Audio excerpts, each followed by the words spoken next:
One step at a time. One step at a time. Right, Tokuman. Somebody explain this. You MGs, MAG, Mr. D.O.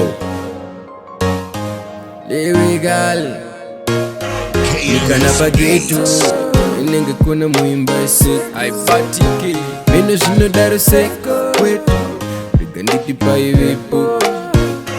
Paripo bandairidza mabanjo. Paripo bandaitambira bora kumabusa.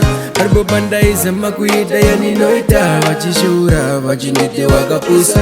Vane kamfambo kaitofambwa. Vamwe vachit parikutambwa. Vaizviramba matombo vachikanda. Asi pakaramba pachishandwa. Pane kamfambo kaitofambwa. Vamwe vachit parikutambwa.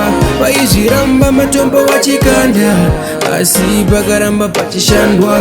One step at a time, one step at a time, one step at a time. Ndichikanda nalo. One step at a time, one step at a time, one step at a time. Vachiti nyambo. One step at a time, one step at a time, one step at a time. Ndichikanda nalo. One step at a time, one step at a time, one step at a time. Vachiti nyambo. All I ever want was attention from the crowd. All I ever want was to make mama proud. Cause I'm just a young guy from the broken background. Cause I'm just a young guy from the broken background. All I ever want was attention from the crowd. All I ever want was to make mama proud. Cause I'm just a young guy from the broken background. Cause I'm just a young guy from the broken background. Vane kamfambo kaitofambwa.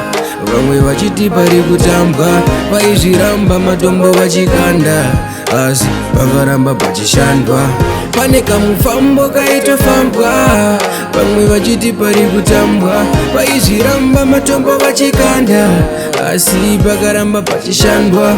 One step at a time, one step at a time, one step at a time. Ndichikanda nalo. One step at a time, one step at a time, one step at a time. Vachiti nyambo. One step at a time, one step at a time, one step at a time. Ndichikanda nalo. One step at a time, one step at a time, one step at a time. Vachiti nyambo. Inenge kuna muimba Mino shino daro seko.